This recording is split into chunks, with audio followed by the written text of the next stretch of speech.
de Jesús, Mateo 10 y versículo número 28. Vamos a leerlo, lo que la Biblia dice.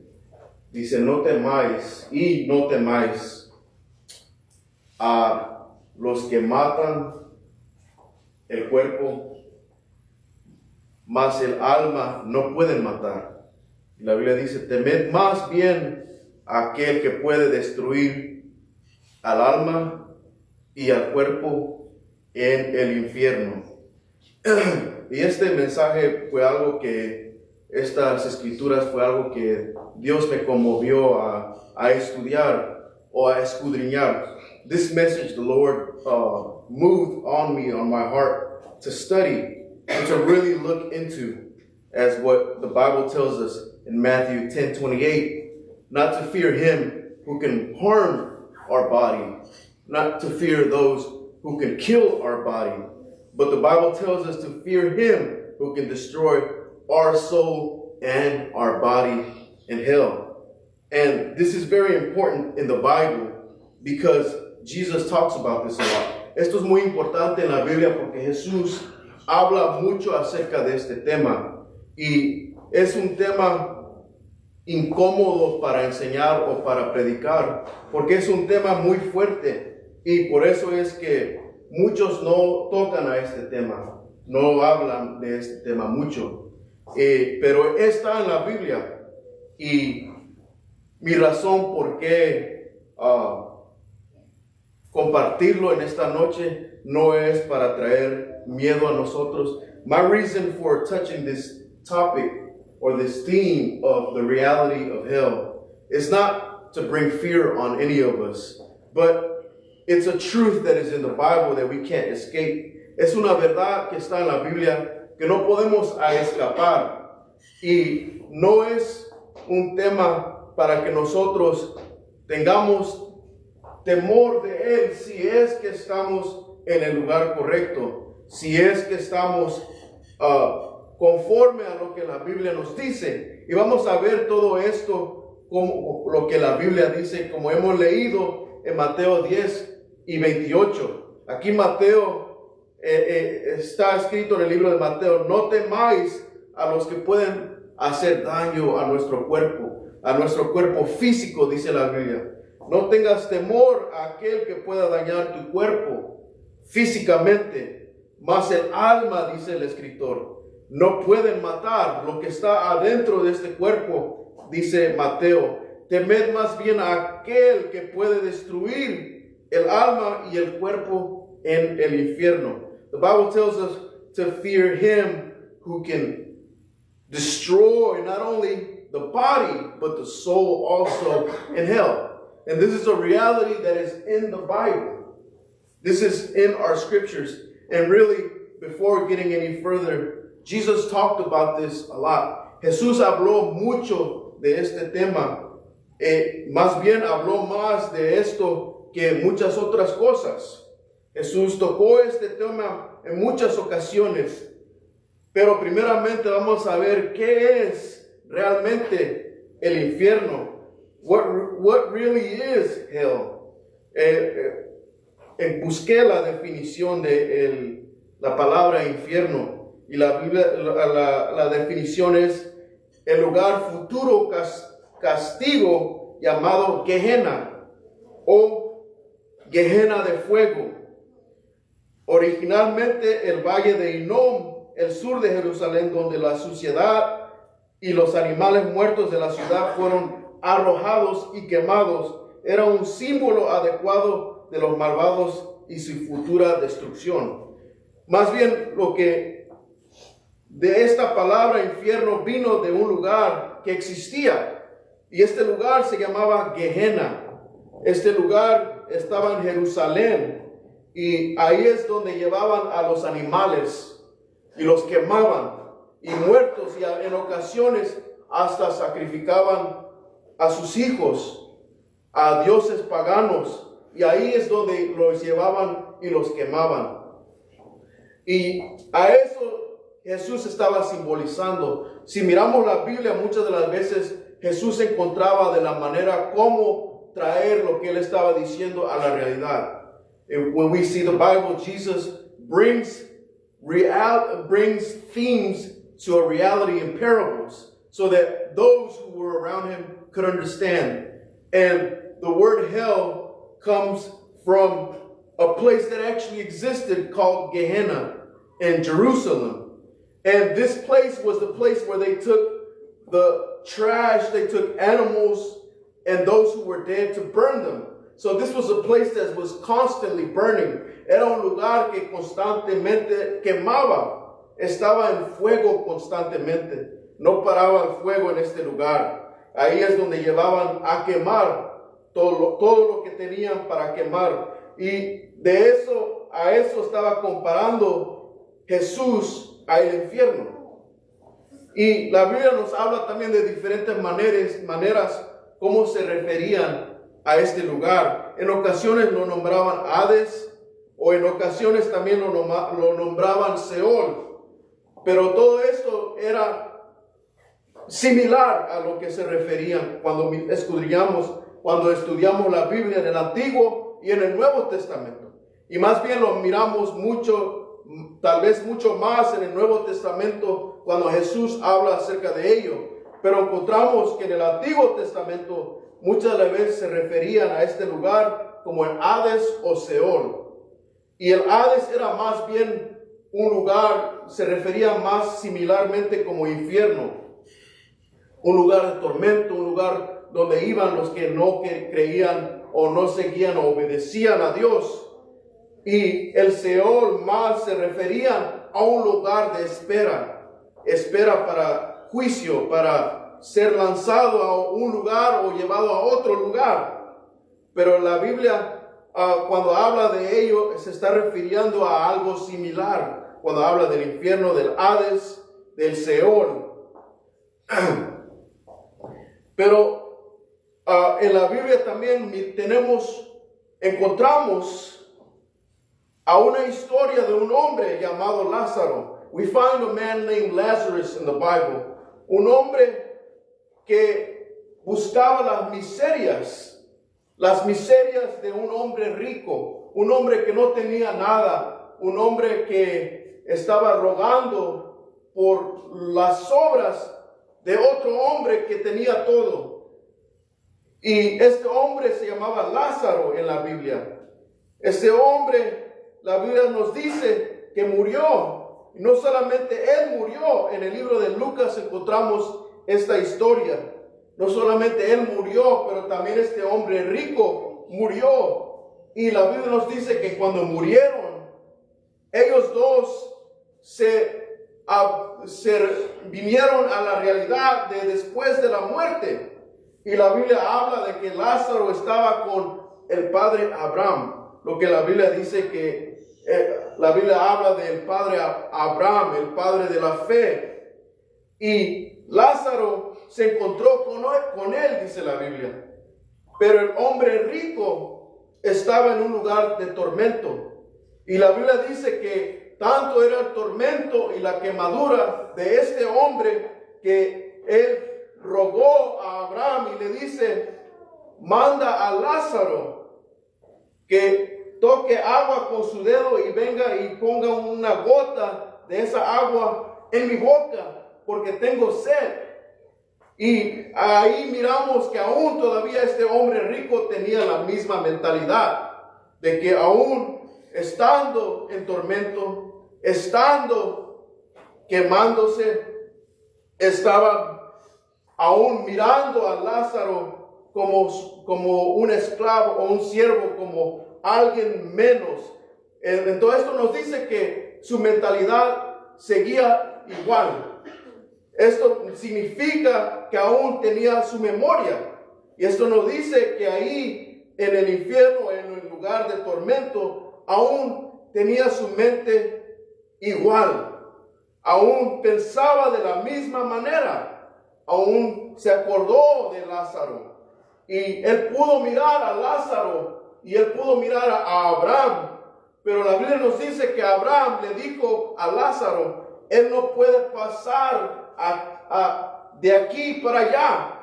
Había un borde, una pared por la cual no podía pasar a esa área. Entonces Abraham le dijo, él no puede darte esa agua que tú tienes, que tú estás deseando ahorita por la sed que tienes.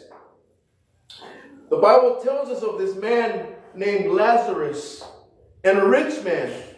And in the Bible, Lazarus was a poor man. He was a beggar, and he begged for the scraps or the crumbs that fell from the plate of the rich man. But the day came when they both died. And in them dying, they came to a reality of the afterlife. And in this afterlife, Lazarus was in a place where Abraham, which is heaven. And we see that the rich man woke up in a place of torment, that he was inflamed and burning, and he could see Lazarus and Abraham, the father Abraham. And he asked Abraham, Father Abraham, tell Lazarus to dip his finger in water so that he can give me a drop of water because I am in thirst. But Abraham told him, I cannot send him to you because there's a border, there's a wall between us and you, which he cannot pass through to reach to you. There's a separation, there's a mark that makes a difference between you and us. And so he could not go and give him any water. He couldn't quench his thirst. So he was in torment and in thirst, burning in flame. And the Bible tells us that Lazarus remembered, that the rich man remembered Lazarus. That's why he could call and ask for him to come to him. And that tells us that his mind was still intact. He had the same frame of thought. He was the same man. That had not changed about him. His mentality was still there. His memory was still there. He still remembered Lazarus. Esto nos habla mucho acerca de este tema. Y como mencioné, mi idea o la razón por qué hablo de este tema no es para traer temor, aunque sí puede ser que traiga miedo a nuestras vidas. Pero esta no es mi razón. Esto es algo que Dios conmovió mi corazón para estudiar y quiero compartirlo porque es una realidad, pero aún Jesús proveó la salida. Y esto al conocer, yo creo que al conocer esta realidad, es algo que cambia nuestra manera de pensar, porque a veces no nos damos cuenta de que realmente Jesús nos salvó. Puede ser que solamente lo tomamos en poco. Y eso es lo que pasa, que muchas de las veces por no conocer la inmensa realidad, el tormento que realmente venía o viene para algunos, al no conocer eso, puede uno mirar la salvación, mirar lo que Jesús hizo como algo pequeño. Y muchos, a veces, por eso es que muchos juegan con esto. That's why, this is the reason why a lot of people play church or don't realize the greatness of what Jesus has done, because sometimes we don't realize how great the salvation truly was, what he truly saved us from, or what he can save you from. And what this is something so immense, so great, so heavy, that it brings such a gratefulness in our hearts. Trae en nuestro corazón un agradecimiento muy grande al conocer esta realidad. Y nos robamos nosotros de ese agradecimiento al no conocerlo. Pero algo acerca de Lázaro y el hombre rico. Este hombre rico, al estar ahí siendo tormentado, le dice a Abraham, ¿por qué no mandas a Lázaro a mi familia? Le dice el hombre rico a Abraham. Manda a Lázaro a mi familia para que les dé advertencia para que ellos no lleguen a este lugar. Porque él ya estaba en tormento, él ya perdió esa oportunidad. Entonces le dice a Abraham, manda a Lázaro que él vaya y le diga a mi familia les traiga advertencia para que ellos no lleguen a este lugar. Y algo muy importante aquí es que este hombre rico le dice a Abraham, Padre Abraham. Esto significa o nos da el entendimiento que este hombre tenía que ser parte de los judíos. Porque para decirle a Abraham, Padre Abraham, significa que Abraham era parte de su genealogía, como todos los otros judíos, los israelitas. Por eso es que le decían a Abraham, Padre Abraham, porque de él fluyó esa genealogía, esa familia, igual como nuestro abuelo, nuestro tatarabuelo y todos ellos. De ahí fluimos nosotros. Entonces de ahí fluyó este hombre. Y eso me da a conocer a mí que este hombre rico tenía conocimiento. Esto significa porque en las familias judías de esos tiempos, los israelitas, ellos pasaban a las nuevas generaciones los mandamientos, la Torah, lo que ellos tenían, como la Biblia, nosotros tenemos a hoy en día. Ellos les daban esa palabra a sus hijos, pasaban este entendimiento a sus hijos y luego sus hijos se lo pasaban a los hijos de ellos. Entonces este hombre rico conocía, él sabía de esta realidad, él sabía la verdad, conocía la verdad. Pero él le dice a Abraham, manda a Lázaro que vaya hacia mi familia. Pero Abraham le dice, si ellos no escuchan a la ley y los profetas, ni a Lázaro van a escuchar si él va de aquí y pasa la vida como un milagro más bien. Lo que estaba diciendo Abraham es que ellos ya tienen la Biblia, ellos ya tienen la Torah, que ellos tenían en esos tiempos, la ley y los profetas. Esto es lo que estaba diciendo Abraham, ellos ya tienen la Biblia, ellos no tienen excusa. Y hoy en día tampoco nosotros tenemos excusa. La Biblia mismo nos dice que hasta la naturaleza nos hace saber que hay un Dios. Cuando miramos la naturaleza, cuando miramos los animales, el cielo, la tierra, las montañas, todo eso nos hace saber que hay un creador. Y por eso es que Abraham le dice al hombre rico, tu familia no tiene excusa si no quieren leer la palabra de Dios, si no quieren buscar a Dios por medio de los que los profetas escribieron, ni van a escuchar a Lázaro tampoco. Si él va y milagrosamente se vuelve a nacer en la tierra y Lázaro va hacia ellos y les dice, hay un infierno, prepárense, no vayan a ese lugar. Aún así no van a escuchar porque no quieren leer su Biblia que ellos tienen en mano, no quieren buscar de Dios porque aún lo tienen en mano, está cerca de ellos.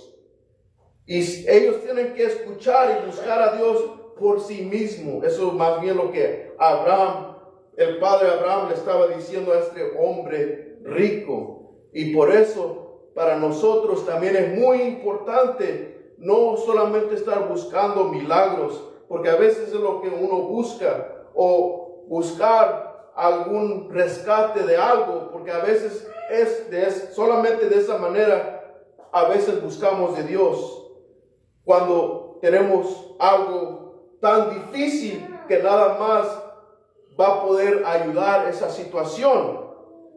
Y es muy importante buscar a Dios porque lo estamos buscando a Él, porque estamos buscando a Dios para conocerlo a Él. La Biblia nos dice, buscadme y viviréis. La Biblia dice, el que me busca con todo su corazón me hallará. Cuando lo buscamos, cuando realmente escudriñamos lo que la Biblia dice y oramos, ahí es donde comenzamos a encontrarlo a Él. Pero tiene que ser porque lo queremos a Él, no algo de Él.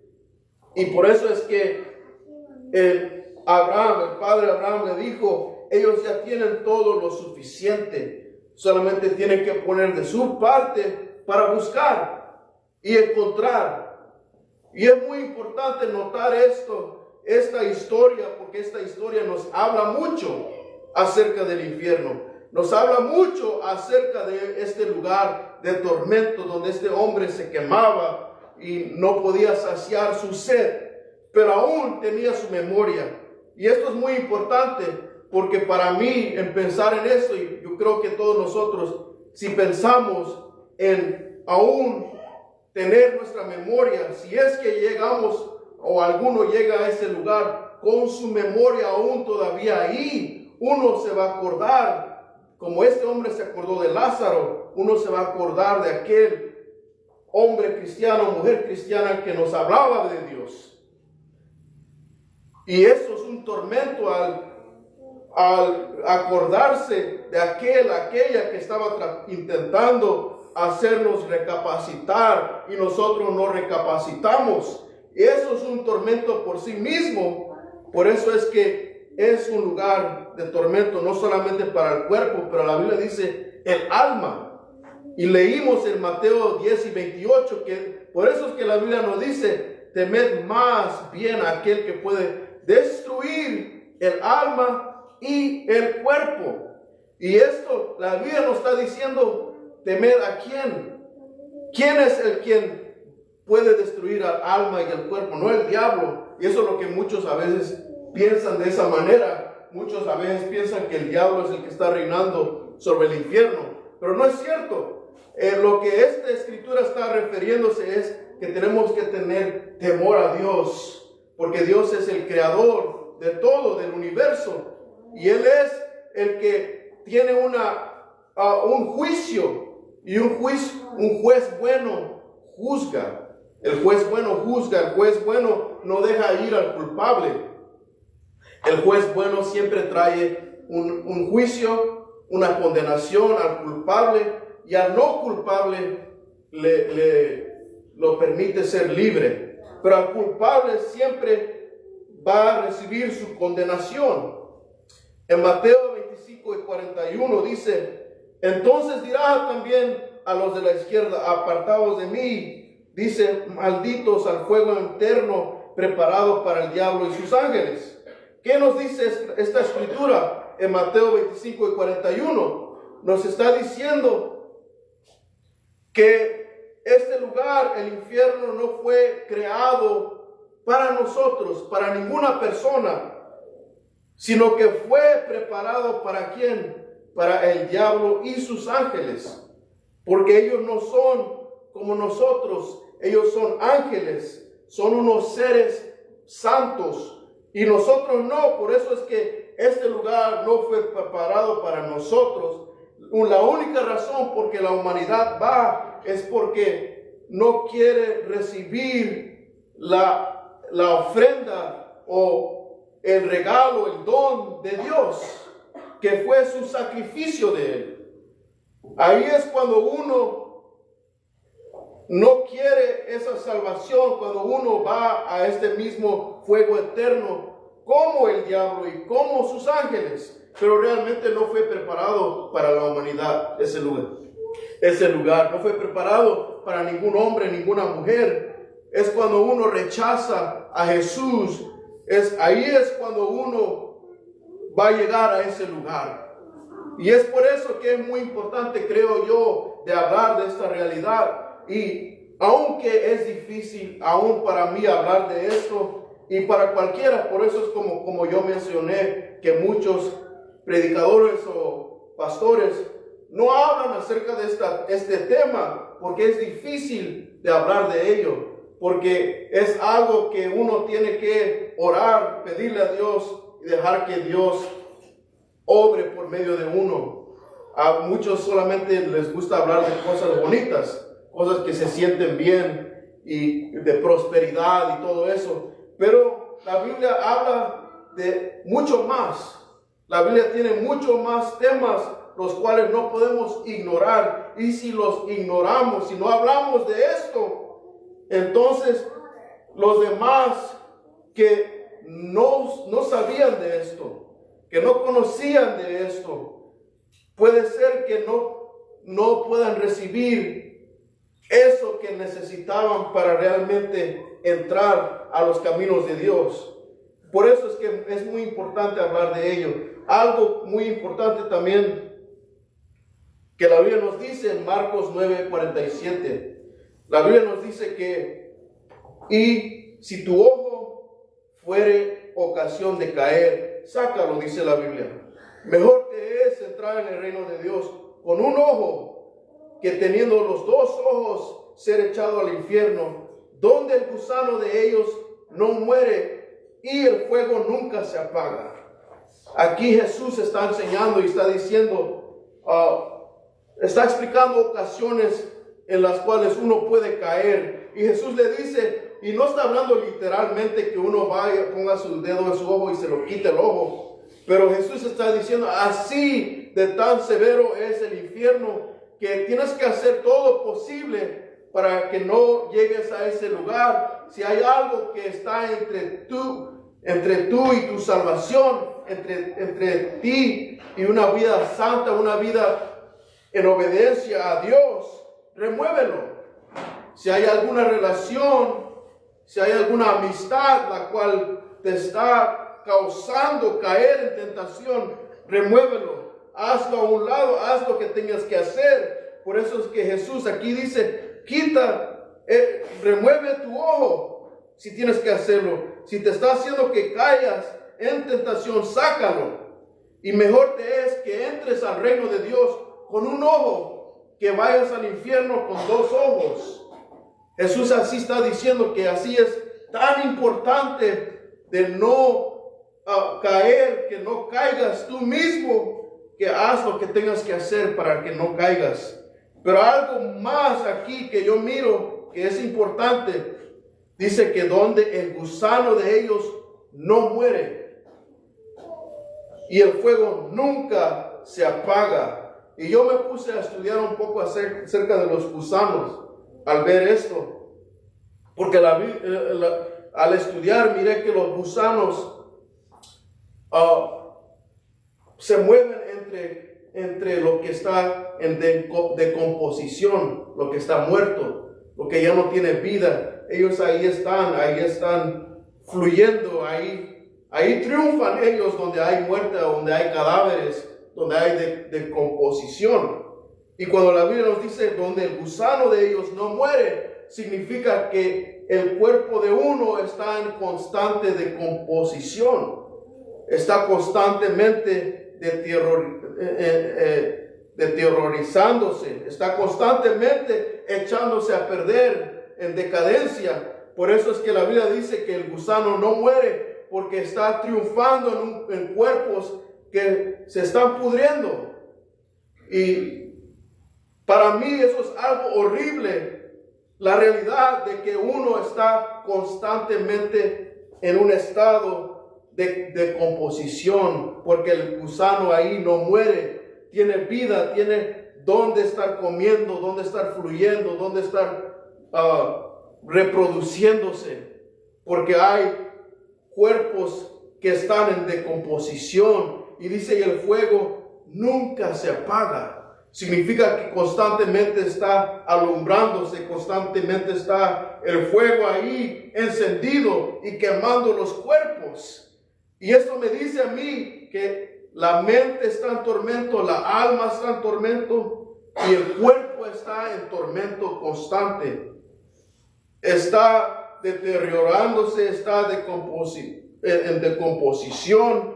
Y es muy importante reconocer esto, porque para mí es un lugar al cual yo nunca deseo ir, no solamente yo, pero también mi familia. Yo no deseo que ninguno de mi familia entren a ese lugar. Y eso a mí pone algo, un fuego en mí para hacer todo lo posible en oración, en hablar, en decir algo a lo cual pueda tal vez cambiar la mente, porque a veces uno está en un estado de engaño, y eso es lo que sucede. Y yo puedo decir eso porque yo reconozco que yo estuve en un día en un estado de engaño, estaba creyéndole al diablo, al engaño del diablo, pensando que hay una vida buena aquí en la tierra sin Dios, pensando que uno puede encontrar algún reino aquí en la tierra, pero realmente no hay reino aquí más que un reino del príncipe del aire, que es Satanás mismo. Y cuando uno se aferra a buscar el reino de esta tierra, ser rey aquí en la tierra, o ser algo aquí en la tierra solamente, uno se encuentra tarde que temprano con el mismo diablo y la tentación.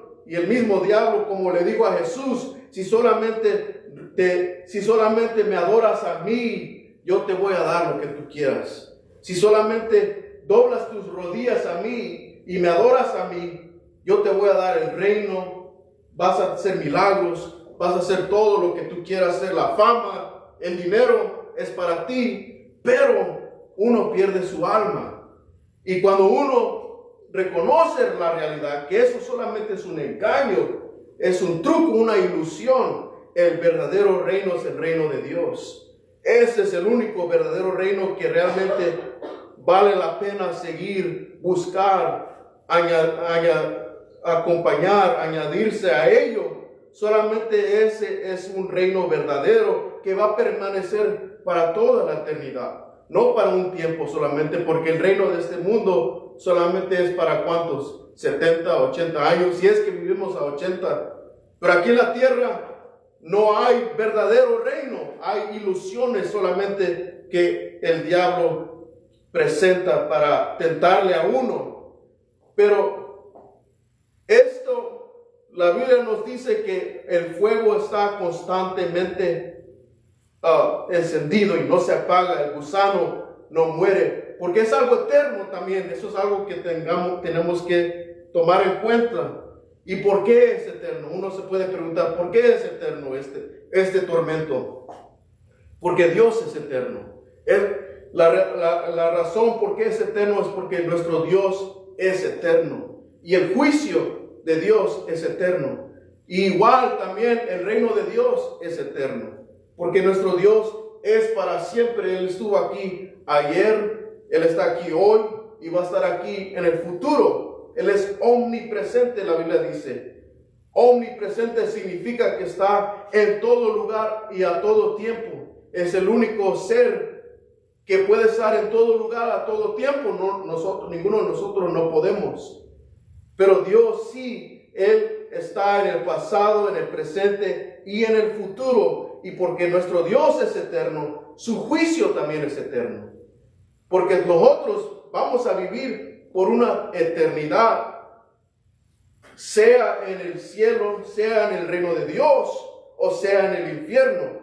Pero nuestra alma va a vivir por toda la eternidad. Y el juicio, la condenación también es para toda la eternidad. La Biblia dice en Mateo 8 y 12, mas los hijos del reino serán echados a las tinieblas de afuera, y ahí será el lloro y el crujir de dientes. Pero nos podemos dar cuenta que la Biblia habla mucho del infierno. Esto nomás encontré, puse aquí en mis notas unos versículos, pero había muchos más versículos en la Biblia a los cuales habla de este tema, del infierno. Como mencioné, el problema es que muchos no hablan de ello, pero ahí está en la Biblia. Es incómodo, sí, pero está en la palabra de Dios. Igual como el reino de Dios está aquí, como el cielo está aquí, como los milagros están aquí, igual como la salvación está aquí, también el infierno se habla de ello en la Biblia.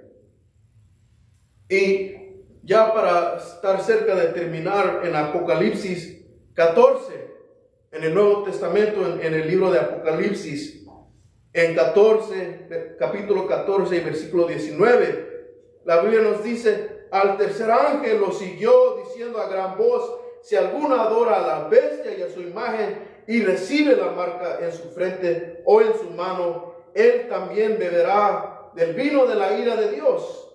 Y eso es lo que es la ira de Dios. El juicio, la condenación, es la ira o el enojo de Dios en contra del pecado, en contra de la rebelión, de las iniquidades. Porque Dios es santo, Él es justo.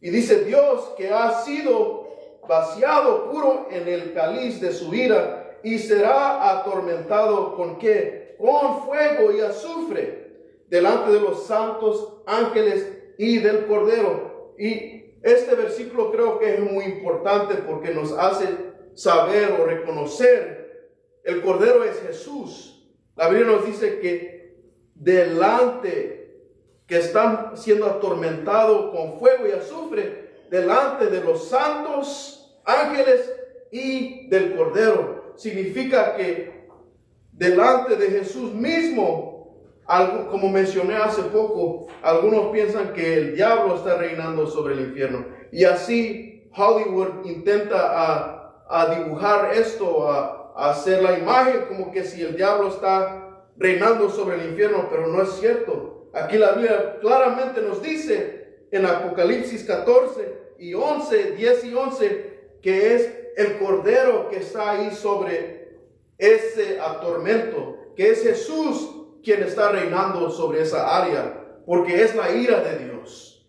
Y Jesús es quien tiene todo el poder. Él es el Dios, el Rey de Reyes y Señor de Señores. No el diablo, él no tiene el poder para estar atormentando a nadie. Este atormento viene de la ira de Dios. Y es muy importante, por eso es que leímos en Mateo 8 y 10, 12, que tenemos que temerle a él, a Dios. En Mateo 10 y 28, que tenemos que temerle a Dios. No a ningún otro hombre, no a alguien aquí en la tierra, ningún político, ningún soldado, no a ellos, sino a Dios mismo. Cuando vivimos la vida de esa manera, teniendo de temor a Dios, la muerte ya no nos trae el temor. Y hay una razón por qué no tenerle temor a la muerte. Vamos a entrar a ello. En Apocalipsis 20 y 13 dice, y el mar entregó los muertos que había en él, y la muerte. Y el Hades entregaron los muertos que había en ellos, y fueron juzgados cada uno según sus obras. Y la muerte y el Hades fueron lanzados al lago de fuego. Esta es la muerte segunda. Esto nos dice que no solamente la muerte que Jesús derrotó cuando fue a la cruz del Calvario, sino que también el Hades o el infierno, los dos van a ser lanzados al lago de fuego. El muerte y el infierno o el Hades van a ser lanzados al lago de fuego. Hasta ahí va a terminar el infierno. Ahora lo único que va a estar, que va a permanecer es el lago de fuego, que como mencioné yo, fue realmente preparado para el diablo y los ángeles que siguieron al diablo. Pero hay aquellos en la humanidad a los cuales el diablo los tiene en engaño y están sirviéndole sin saberlo al diablo mismo. Hay aquellos que son siervos del diablo que también van a entrar a ese lugar, que rechazan al evangelio, que rechazan a Jesús. Hay aquellos que al ellos escuchar más y más al evangelio, más se enojan. Hay aquellos que piensan de esa manera, que les incomoda tanto que hasta intentan hacerle daño a uno que quiera darles el evangelio. Así de tanto les incomoda. Y para ya terminar, en 1 de Pedro 3 y 18, la Biblia nos dice, porque también Cristo padeció una sola vez por los pecados, el justo por los injustos, para llevarlos a Dios, siendo a la verdad muerto en la carne, pero vivificado en espíritu, en el cual también fue y predicó a los espíritus encarcelados.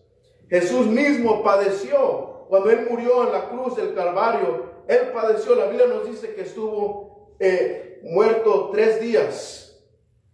Y al tercer día Jesús resucitó. Y la Biblia nos dice que Él fue y le predicó a los encarcelados, los que estaban en el infierno. A ellos mismos fue Él y les predicó. La Biblia nos dice que Jesús fue ahí y al tercer día ellos, el infierno mismo y la muerte no pudieron detener a Jesús.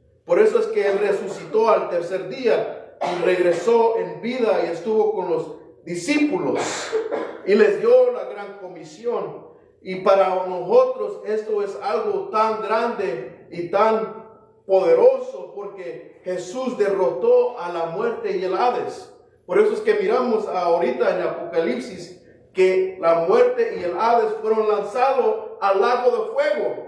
Y eso es un resultado porque Jesús murió y entró ahí y resucitó al tercer día. No pudieron detenerlo porque Él fue limpio, sin mancha, sin arrugas, sin pecado. Y Él fue nuestro Cordero para nuestra salvación. Él fue el sacrificio. Él murió en nuestro lugar y recibió la paga del pecado, que es muerte. Fue a la muerte, la Biblia nos dice. Fue y le predicó a los encarcelados, la Biblia nos dice.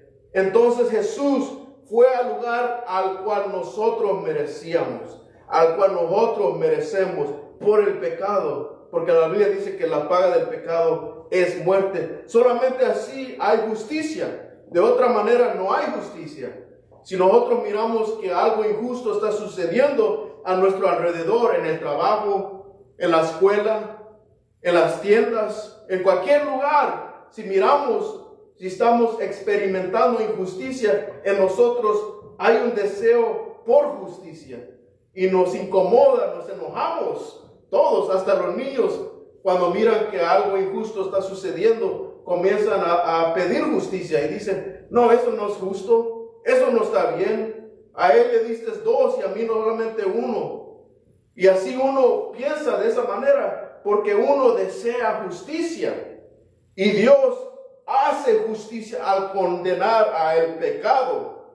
Pero cuando nosotros creemos al Evangelio, cuando nosotros nos arrepentimos y creemos que Jesús murió en la cruz del Calvario en nuestro lugar y resucitó al tercer día, al tener fe en ese acto justo de Jesús, al tener fe en ese acto de Dios, de amor, nosotros nos arrepentimos, nos bautizamos en el nombre de Jesús y nacemos de nuevo en agua y en espíritu. Ahora nosotros, por hacer esto, por creer esto, ahora nosotros lo que sucede es que lo santo, lo puro, lo perfecto de Jesús, ahora eso es lo que se mira en nosotros. Ya no más se mira nuestro pecado, porque la Biblia dice que nuestro pecado se borra. Ya no más existe, sino que cuando Dios nos mira la sangre de Jesús, mira la perfección de Jesús, la santidad de Jesús, porque Él tomó nuestro lugar para que ahora nosotros estemos en ese mismo estado justo de Él, en ese mismo estado santo, perfecto de Él. Y ahora nuestro pecado no tiene ningún lugar en nuestra vida al creer a Jesús, al arrepentirnos, al bautizarnos y obedecer a Jesús. David dijo en el Antiguo Testamento y en el libro de los Hechos, Pedro lo repite y dice, porque no dejarás mi alma, en Hechos 2:27, en el Hades o en el infierno, ni permitirás que tu santo vea corrupción. Aquí es una profecía de David, que está diciendo, no vas a dejar mi alma en el Hades, porque David tenía esa esperanza que va a venir por medio de mi genealogía, por medio de mis hijos. Al rato va a venir el Salvador, que va a entrar a ese mismo Hades y va a sacarme de ahí, porque yo no me voy a quedar ahí, dice David. No vas a dejar mi alma en el Hades, y yo lo creo. Y cuando uno cree eso, cuando uno cree en Jesús, uno está creyendo que nuestra alma no va a permanecer, no le pertenece a la muerte, no le pertenece al Hades, sino que le pertenece a Dios. Porque si es que no lo creemos, nos robamos de esa salvación. Nosotros mismos. En 1 Corintios 15, 54 al 57, más bien al 57 dice, más gracias sean dadas a Dios que nos da la victoria por medio de nuestro Señor Jesucristo. Pero aquí algo que la Biblia nos dice en el 56, ya que el aguijón de la muerte es el pecado y el poder del pecado, también nos dice, ¿dónde está, oh muerte, tu aguijón? ¿Dónde, oh sepulcro, tu victoria? Aquí está diciendo, ya no más existe el aguijón, porque Jesús le quitó el aguijón a la muerte. Jesús le quitó el aguijón al pecado, el cual nos iba a traer a nosotros la condenación, al cual nos iba a traer a nosotros el juicio, el tormento. Por el mismo pecado, Jesús le quitó el aguijón. Por eso es que el escritor aquí dice, ¿dónde está, oh muerte, tu aguijón? Oh sepulcro, y tu victoria, ¿dónde está? En otras palabras está diciendo, ya no tienes efecto sobre mi sepulcro. Ya no tienes ningún efecto sobre mi muerte, ni el pecado. Ninguno de eso tiene efecto sobre mí. Eso es lo que el escritor está diciendo. Y esa es una realidad para nosotros también. Cuando nosotros estamos confiando en la santidad de Jesús en vez de nuestra santidad. Porque nuestras obras buenas, la Biblia dice que son como trapos sucios. No hay nada que nosotros podemos hacer en nuestra persona, en nuestra naturaleza, sino que tenemos que confiar y creer en las obras de Jesús. Esa obra de redención, cuando Él murió en la cruz, cuando Él resucitó al tercer día, y ahora nosotros nos arrepentimos, nos bautizamos en su nombre para el perdón de los pecados, porque lo creemos, porque cuando creemos, realmente la Biblia nos dice que la fe sin obras está muerta. Hay acción que tiene que acompañar nuestra fe. El decir solamente que creemos y no tener ninguna obra detrás de esa confesión. Esa confesión está vacía. Por eso es que tiene que haber obras que acompañen a esa fe. Por eso es que la Biblia nos dice que tenemos que arrepentirnos, bautizarnos y recibir su Espíritu Santo, porque de esa manera estamos realmente demostrando nuestra fe con obras. Pero Jesús removió ese aguijón de la muerte, el aguijón del sepulcro, y ahora Jesús tuvo la victoria, y porque Él tuvo la victoria, nosotros tenemos esa victoria. Pero esa victoria es tan inmensa y tan grande. Por eso es que nosotros tenemos gozo, alegría, porque reconocemos de que realmente Jesús nos salvó.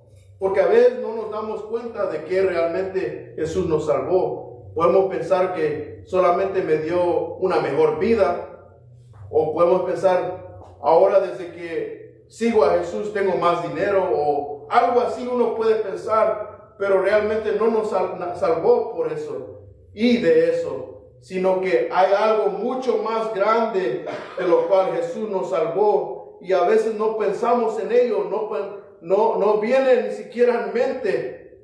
Yo lo puedo decir por mí mismo, eso es algo que no viene a mi mente a la diaria. No estoy ahí pensando en el infierno, porque uno de esa manera no funciona.